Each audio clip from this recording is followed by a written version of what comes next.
బంగారం విలువ ఎంతో తెలిస్తే ఆశ్చర్యపోతారు. ప్రపంచం మొత్తం దగ్గరున్న బంగారంలో మన దగ్గరున్న శాతం ఎంతో తెలిస్తే షాక్ అవుతారు. మన దశలో ఉట్టి ఇటుకల ఇల్లు కాదు, బంగారు ఇల్లు, గోల్డెన్ హోమ్. అందుకు కారణం ఏంటి? ప్రపంచ ప్రైవేట్ గోల్డ్ ప్రాపర్టీలో మనం ఎందుకంత ముందంజలో ఉన్నాం? ఆ డీటెయిల్స్ ఏంటి ఇప్పుడు చూద్దాం.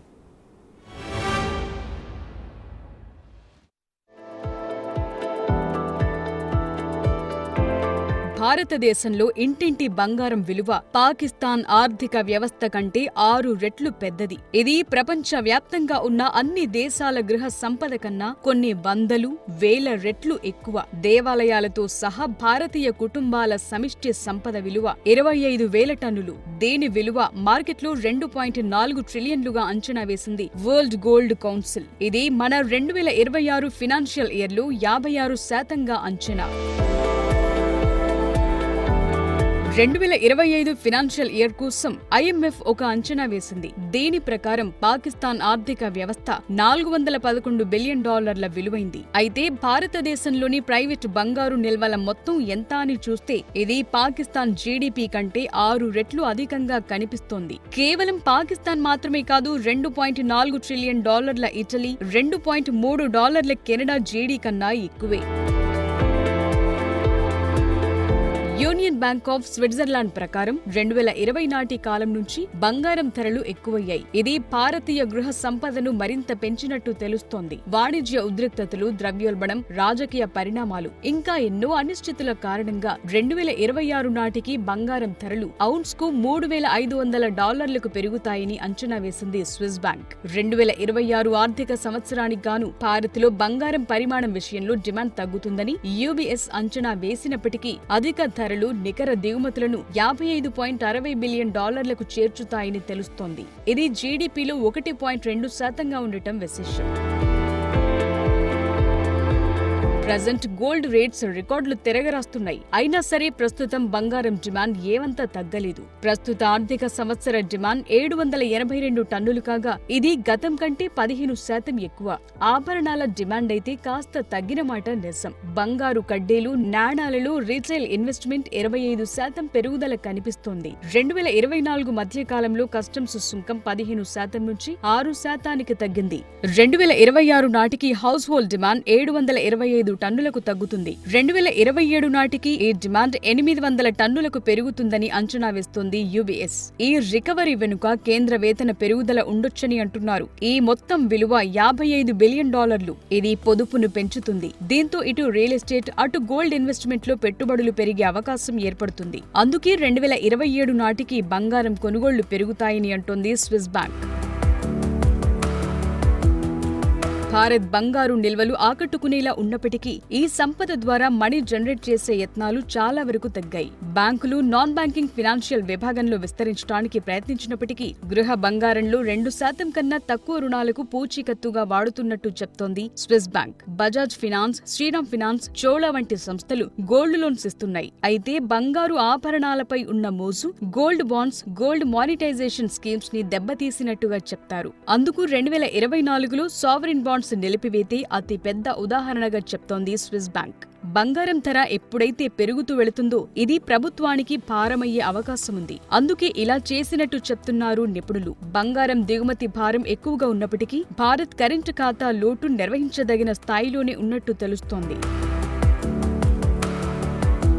ప్రపంచంలోని ప్రైవేటు బంగారు నిల్వలు 14% భారత్లోనే ఉంది. ఇది అతిపెద్ద ప్రైవేట్ గోల్డ్ ప్రాపర్టీగా భావిస్తున్నారు. స్విస్ బ్యాంక్ చెప్పినట్టు బంగారంతో భారతీయ కుటుంబాలకు అతిపెద్ద ఎమోషనల్ బాండింగ్ ఉంటుంది. ఇక్కడ ఎంత బంగారం ఉంటే అంత గొప్ప.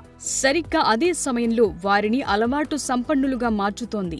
బంగారం అంటే లక్ష్మీదేవితో సమానమని, బంగారు నిల్వలు ఎంతగా ఉంటే తమ చెంత అంతటి లక్ష్మీ కటాక్షం ఉన్నట్టు భావిస్తారు. కాబట్టి భారతీయ కుటుంబాలకు బంగారానికి ఒక విడదీయరాని అనుబంధంగా మారింది పరిస్థితి.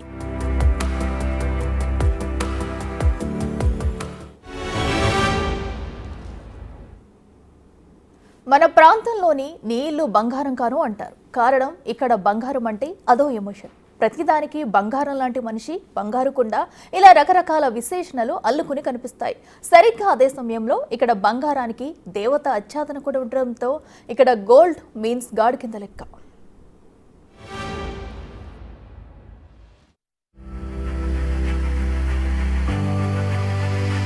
భారతదేశానికి బంగారానికి ఉన్న అనుబంధం మాటల్లో వర్ణించలేనిది. ఇక్కడ స్వర్ణంగా పిలిచే బంగారం నిల్వ చేయటం ఒక సంప్రదాయం. మరీ ముఖ్యంగా ఆడపిల్లలను బంగారు ఆభరణాలతో ముంచెత్తాలని అనుకుంటారు. అంతేకాదు ఎవరికి ఎంత బంగారముంటే వారికి అంతటి సామాజిక గౌరవం, విలువ ఉంటుంది. మరీ ముఖ్యంగా ఏదైనా పెళ్లి పేరంటాలప్పుడు ఇక్కడి మహిళలు బంగారు ఆభరణాలను ధరించటం ద్వారా తమ హోదాను ప్రదర్శిస్తుంటారు. మరీ ముఖ్యంగా హిందూ సంప్రదాయంలో బంగారం ఒక శుభప్రదమైన భావన. ఇక్కడ ఏదైనా సరే బంగారంతో ఉంటే దాన్నొక దైవంగా భావిస్తుంటారు. ఆ మాటకొస్తే మన ఇళ్ళు, వాకిళ్ళు, ఇంకా దేవాలయాలు ఇలా అన్నింటా బంగారం ప్రముఖ పాత్ర పోషిస్తూ ఉంటుంది. బంగారు వాకిలి అంటూ మన ఆలయ వ్యవస్థలో బంగారం అతిపెద్ద పాత్ర పోషిస్తూ ఉంటుంది. ఇక బంగారు కిరీటాలు, గోపురాలు, రథాలు అంటూ బంగారం వాడకం విలువ అధికంగా కనిపిస్తుంది. అంటే ఆయా దేవీ దేవతలు సైతం ఎంత ప్రముఖమైన వారో తెలియచేసేది ఈ బంగారమే. ఆ మాటకొస్తే గోల్డెన్ టెంపుల్ కల్చర్ భారత ఆధ్యాత్మిక విభాగంలో ఒక భాగం. బంగారం కలిగి ఉండటం భారతీయ సంస్కృతి సంప్రదాయాల్లో ఒక స్థిరత్వానికి సూచిక. ఏదైనా ఆపద వస్తే బంగారు నిల్వలు తమను ఆర్థికంగా ఆదుకుంటాయని నమ్ముతుంటారు భారతీయులు. అందుకే ఆడపిల్లలకు బంగారం ఎక్కువగా పెట్టడం ద్వారా వారి వారి జీవితాల్లో ఒక స్థిరత్వం ఏర్పడుతుందని విశ్వసిస్తారు. బంగారం కేవలం మెటల్ మాత్రమే కాదు, ఒక మెంటల్ స్టేటస్ కూడా. కారణం బంగారం ఎంత ఎక్కువ ఉంటే అంత భరోసా. ఈ భరోసాను తమ జీవితంలో తప్పక ఉండాలని భావిస్తారు. అందుకే అవసరం ఉన్నా లేకున్నా బంగారం కొనటం జీవితంలో ఒక భాగం చేసుకుంటారు. గోల్డ్లో ఇన్వెస్ట్మెంట్స్ తెలివైన పెట్టుబడిగా భావిస్తుంటారు. బంగారం ద్రవ్యోల్బణానికి వ్యతిరేకంగా పనిచేస్తుందని నమ్ముతారు. అంతేకాదు ఆర్థికమైన అండదండలను ఇస్తుందని భావిస్తారు. భారతదేశం ప్రపంచంలోని అతిపెద్ద బంగారు వినియోగదారుల్లో ఒకటి. టాప్ 20 గోల్డెన్ కంట్రీస్ లో మన దేశం 9వ స్థానంలో ఉంటుంది. కానీ మన దగ్గర బంగారానికి ఉన్న విలువ, దాన్ని ఆభరణాల ద్వారా ధరించే మోజు ప్రపంచంలో మరెక్కడా కనిపించదు. ఇక్కడ కేవలం మహిళలే కాదు, పురుషులు సైతం గోల్డ్ మెన్స్ గా చలామణి అవుతుంటారు. ఇల్లు, వాకిలి, స్థలం, పొలం ఎలాగో బంగారం సైతం అలాంటి ఆస్తిగా పరిగణించే దేశం కేవలం భారత్ మాత్రమే. అంతగా ఇక్కడ బంగారం కీలక పాత్ర పోషిస్తుంటుంది. ఆ మాటకొస్తే తొలుత బంగారమే డబ్బుగా ఉండేది. ఆ బంగారం ఒక చోట పెట్టి ఆ చీటీని బట్టి తమ దగ్గర అంత బంగారముందని చూపించుకునేవారు. ఆ తరువాతి రోజుల్లో అదే కరెన్సీగా మారిందని అంటారు. ఒక దేశ కరెన్సీ నిల్వలను ప్రభావితం చేసేదే బంగారం. సాధారణంగా ఒక దేశంలో ఎంత బంగారముంటే ఆ దేశ కరెన్సీ విలువ కూడా అంతేగా పెరుగుతుంది. ఒకవేళ బంగారు నిల్వలు తగ్గితే కరెన్సీ విలువ కూడా తగ్గే ఛాన్స్ ఉంది. ప్రపంచ మార్కెట్లో బంగారం ధరలు డాలర్లలో నిర్ణయిస్తారు. కాబట్టి డాలర్తో పోలిస్తే ఒక దేశం కరెన్సీ విలువ తగ్గితే ఆ దేశంలో బంగారం ధరలు కూడా పెరుగుతాయి. ఒక దేశం ఎంతటి బంగారం విలువలు కలిగి ఉంటుందో ఆ దేశం అంత సురక్షితంగా భావిస్తారు. దీనివల్ల ఆ దేశంతో వ్యాపారం చేయటానికి, పెట్టుబడి పెట్టడానికి ఇతర దేశాలు ముందుకొస్తాయి. ఇక భారత్ విషయానికొస్తే బంగారాన్ని కేవలం ఆర్థిక స్థిరత్వం కోసం కాకుండా ఒక సెంటిమెంట్ గా భావించటం వల్ల అది ఇటు అందానికి అందం, ఆర్థిక పటుత్వానికి పటుత్వంగా నిలుస్తుండటం గమనార్హం.